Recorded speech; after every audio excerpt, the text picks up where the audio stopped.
پھر اس سرزمین میں علامہ اقبال جیسی شخصیت پیدا ہوئی ہے. یہ ساری چیزیں جو ہے یہ در حقیقت اشارہ کر رہی ہیں کہ یہ ملک مشیت ایزدی کے کسی طویل سلسلے کی ایک کڑی ہے. اور وہ سامنے آ گیا تھا کہ سن 47 میں یہ قائم ہوا ہے، اور پورے 9 مہینے بعد 14 اگست اور 13 مئی، 14 اگست سن 47 اور 13 مئی سن 48، پورے 9 مہینے بعد اسرائیل عالم وجود میں آ گیا. اللہ تعالیٰ نے اس عالمی بیماری، اس کے لیے جو علاج ہے وہ پہلے پیدا کیا ہے. جیسے کہ حدیث میں آتا ہے ما انزل اللہ من دائن الا انزل له دوان، اللہ تعالیٰ نے کوئی بیماری ایسی نہیں اتاری کہ جس کا علاج بھی نہ اتار دیا ہو. اور جیسے کہ ماں کی چھاتیوں میں بچے کی ولادت سے پہلے دودھ پیدا ہو جاتا ہے، اس کی غذا کا بندوبست پہلے ہو جاتا ہے، اسی طریقے سے اسرائیل کا جو فتنہ اٹھنے والا تھا اس کی سرکوبی کے لیے پاکستان وجود میں آیا ہے. اور آج وہ مرحلہ آ گیا ہے، تاریخ کا ایک عظیم موڑ. آپ دیکھیں گے کہ بڑی مشابہت پیدا ہو گئی ہے. ایک طرف بظاہر امریکہ کی مرضی کے خلاف اسرائیلی وزیر اعظم نتن یاہو وہ بڑا ایک غرور کا اور بڑے تکبر کا مظاہرہ کر رہا ہے، اور وہ پورا پیس پروسیس جس پر نہ معلوم کتنا وقت صرف ہوا تھا، کتنی محنتیں ہوئی تھیں، کتنے راؤنڈز آف ٹاکس ہوئے تھے، کبھی واشنگٹن میں ہوئے ہیں، کبھی اوسلو طرز کا کوئی معاہدہ ہوا ہے، کبھی پھر اور اس کے بعد پیشی ہوئی تھی میڈرڈ کے اندر بھی، لیکن وہ سارا پیس پروسیس جو ہے اس کی دھجیاں کر رہا ہے. وہ وقت بالکل قریب نظر آ رہا ہے کہ یروشلم کے مسئلے پر وہاں بٹی دہک اٹھے گی. اور احادیث نبویہ میں جو خبریں دی گئی ہیں کتاب الملاحم کی احادیث میں معلوم ہوتا ہے کہ اب اس کا آغاز ہونے والا ہے. نتن یاہو کو امریکہ کے خلاف جانے کا اصل میں حوصلہ کیوں پڑ رہا ہے؟ اس لیے کہ اسے معلوم ہے کہ فرنگ کی رگیں جہاں پنجہ یہود میں ہے، چاہے کلنٹن ہو یا کلنٹن کا باپ ہو، یہودی لابی وہاں کی اتنی مضبوط ہے، کانگریس میں اور سینٹ میں ان کا اتنا اثر ہے کہ کوئی بھی وہاں شخص بڑے سے بڑا طاقتور اور بڑے سے بڑا اختیارات کا حامل اسرائیل کی مرضی کے خلاف نہیں جا سکتا.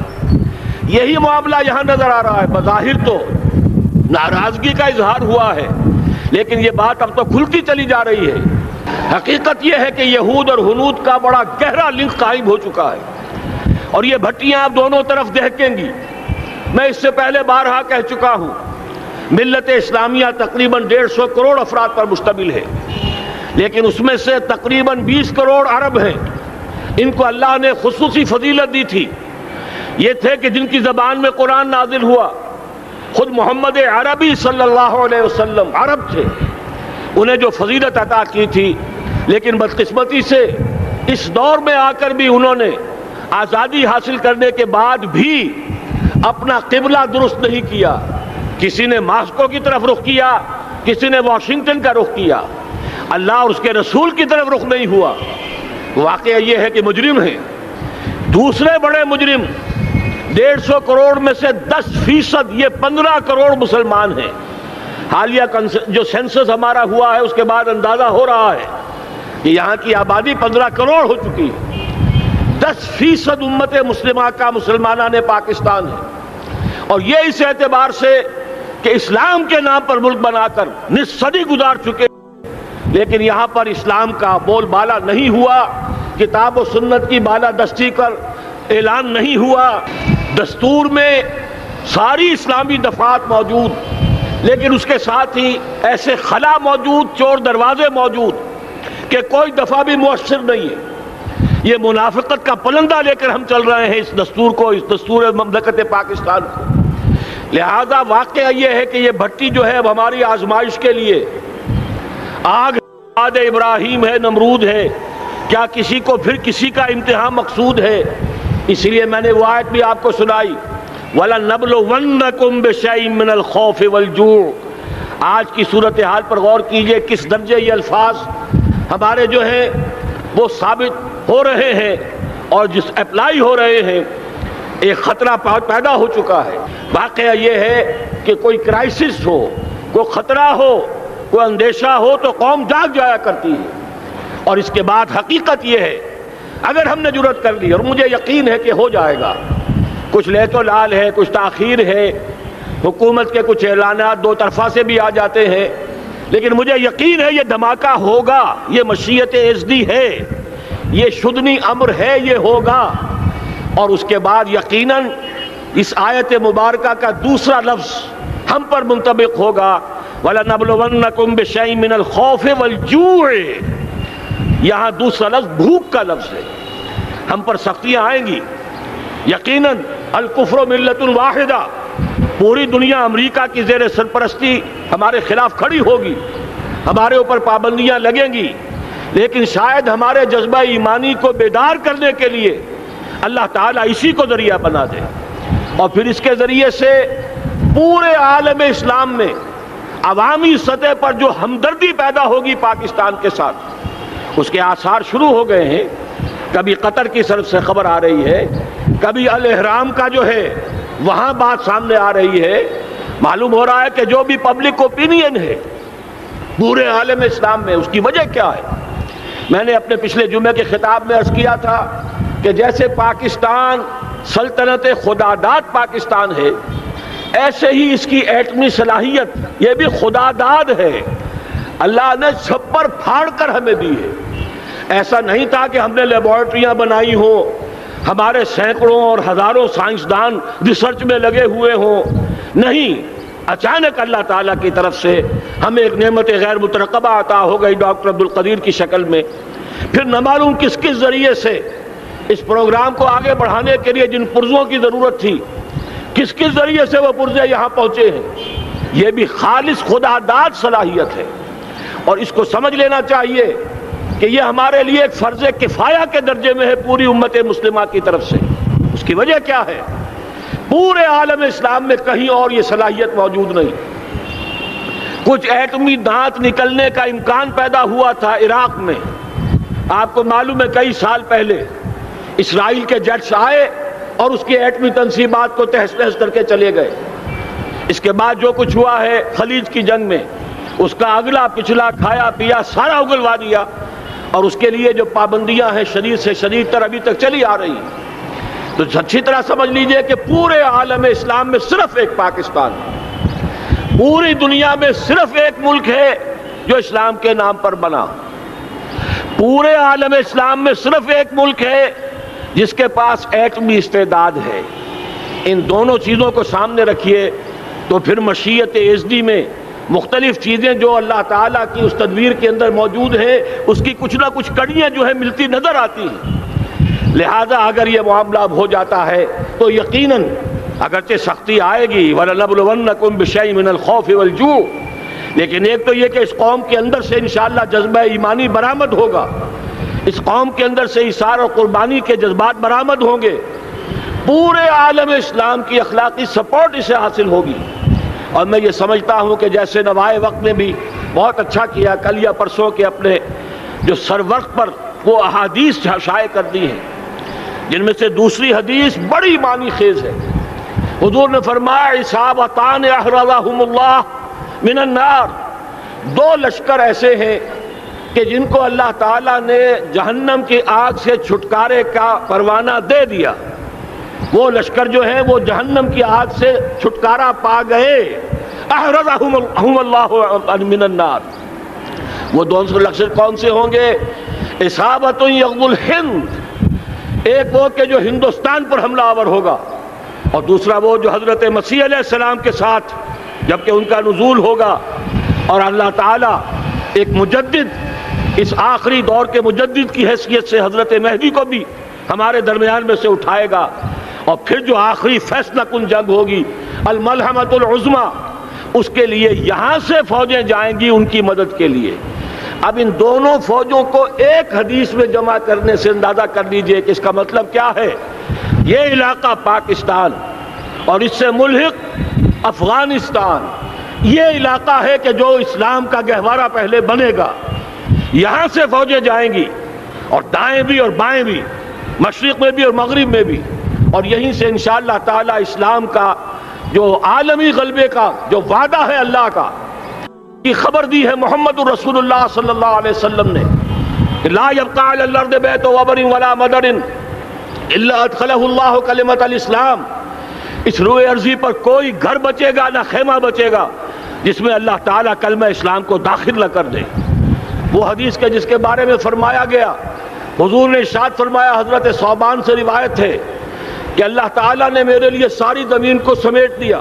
ان اللہ زوالی الارض فرأیت مشارقہا و مغاربہا، میں نے اس زمین کے سارے مشرق دیکھ لیے، سارے مغرب دیکھ لیے، لیکن یہ جان لو ان امتی سیبلغ ملکہا ما ظوی لی منہا، میری امت کی حکومت ان تمام علاقوں پر قائم ہو کر رہے گی جو پوری زمین کو لپیٹ کر مجھے دکھا دیے گئے۔ یہ وعدہ پورا ہونا ہے، اور اس وعدے کا نقطہ آغاز یہی سرزمین، اور جیسا کہ ہمیں افغانستان میں آثار نظر آ رہے ہیں، ایک خالص دینی مذہبی حکومت قائم ہو چکی ہے۔ افغانستان کا 80% علاقہ امن کا گہوارہ بن چکا، علماء کی وہاں قیادت ہے اور حکومت ہے۔ یہ پاکستان اور افغانستان مل کر، جیسا کہ آپ کو یاد ہوگا میں نے جب تجویز پیش کی تھی کہ حکومت پاکستان فوراً تسلیم کرے طالبان کو، اللہ کا شکر ہے، میں یہ نہیں کہتا کہ میرے کہنے کی وجہ سے ہوا، لیکن بہرحال اللہ کا فضل ہوا کہ چند دن کے بعد ہی حکومت پاکستان نے تسلیم کر لیا طالبان کی حکومت کو۔ میری دوسری تجویز ابھی پینڈنگ ہے، پاکستان اور افغانستان کا کے درمیان کانفیڈریشن قائم کیا جائے۔ یہ ملک دونوں مل کر واقعتاً، کہ ایک نے واقعتاً 15 لاکھ سے زیادہ جانیں دے کر مرنا سیکھ لیا ہے، اور جو قوم مرنا سیکھ لے اسے کوئی مار نہیں سکتا، اسے کوئی شکست نہیں دے سکتا، اور ایک وہ قوم ہے پاکستان میں کہ جو 400 سال کی تجدیدی مسائی کے اثرات کی امین ہے، یہ اس کا تراث علمی ہے، چاہے وہ تحریک حضرت مجدد الفسانی کی تھی، چاہے وہ علمی تحریک شاہ ولی اللہ کی تھی، چاہے وہ تحریک جہاد سید احمد بریلوی کا تھا، چاہے اور جو بھی رجال عظیم پیدا ہوئے ہیں 14ویں صدی ہجری میں، ان سب کے اثرات یہاں موجود ہیں۔ یہ چیزیں مل کر وہ طاقت بنے گی کہ یہاں سے اسلام پھر پھیلے گا، مشرق کی طرف بھی مغرب کی طرف بھی۔ اصابۃ تغزو الہند و اصابۃ مع عیسیٰ ابن مریم، یہ چیزیں جو ہونی ہیں الحمدللہ میں سمجھتا ہوں کہ اب تیزی کے ساتھ حالات اس رخ پر جا رہے ہیں۔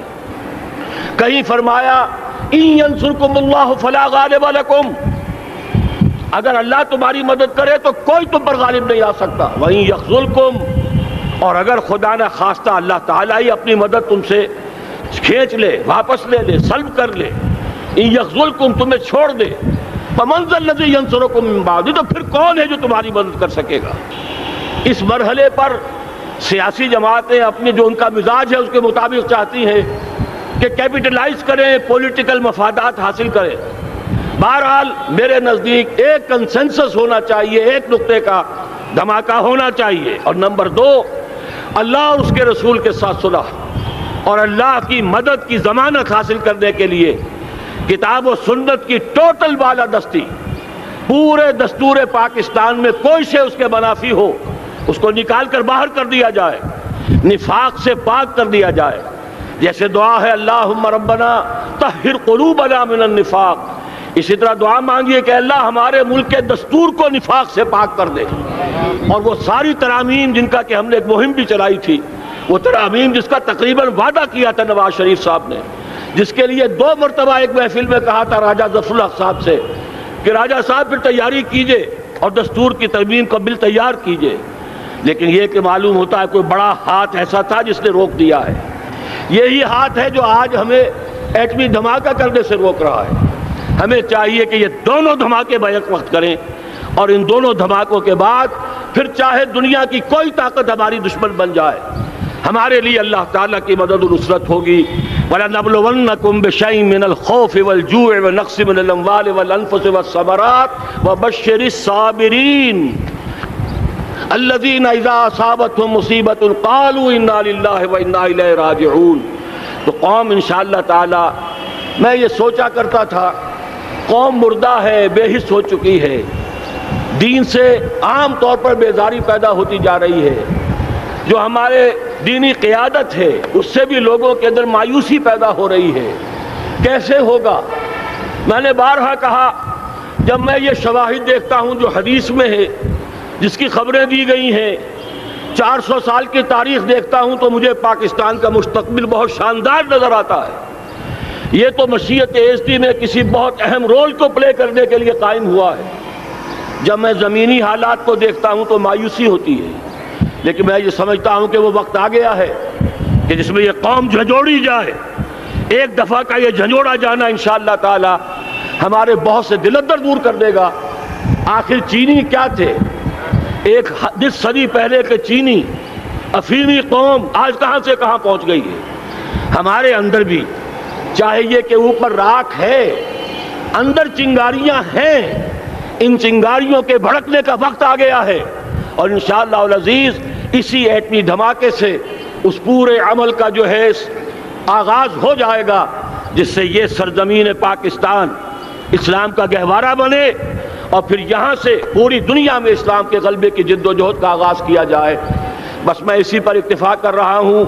اللہ تعالیٰ سے دعا کرتا ہوں کہ وہ ہمارے حکمرانوں کو، اگر تو کوئی تاخیر ہو رہی ہے انتظامی امور کی وجہ سے، کوئی بات نہیں، بہرحال معاملہ ایک اچانک ہو گیا ہے، لیکن مجھے توقع ہے کہ انشاءاللہ وہ دھماکہ ہوگا اور جلد ہوگا۔